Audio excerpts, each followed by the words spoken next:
රන් සමනලයින් ඉදි මෙන්න මල්ලි ලොකු කරගන්නේ කොහොමද කියලා බොහෝ දෙනෙක් දන්නේ නැහැ.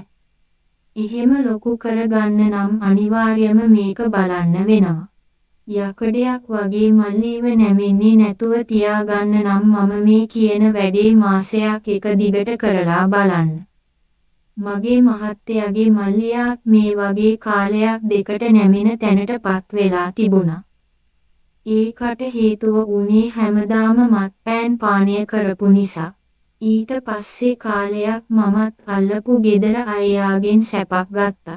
ඊට පස්සේ ඕක මගේ මහත්තයාට අහු වුණා. මහත්තයා මාව ඩිවෝස් කරන්න හදනකොට මම අඟලා සමාව ගත්තා. මම මහත්තයාට සේරම කිව්වා. හැබැයි මම මහත්තයාට කිව්වා ඇයි එහෙම මම වෙන සම්බන්ධයක් කරගෙන ගියේ කියලා. මම මහත්තයාට කිව්වා අරක්කු බොනවාට මම කැමති නැහැ කියලා. එයාගේ එක දෙකට නැමෙනවා කියලාත් මම කිව්වා. ඊට පස්සේ අපි දෙන්නාම බෙහෙත් ගන්න ගියා. ගිහින් සිංහල වෙද මහත්තයෙකු හම්බ වුණා. ඒ වෙද මහත්තයා බෙහෙතක් දුන්නා. ඒක තමයි මමත් ඔයාලට කියන්නේ.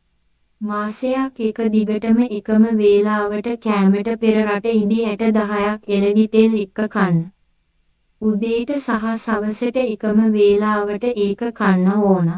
මාසයක් ගිහින් බලන්න වෙන්නේ මොකක්ද කියලා. තනිකර යකඩ පොල්ලක් වගේ මල්ලි ගල් වෙනවා.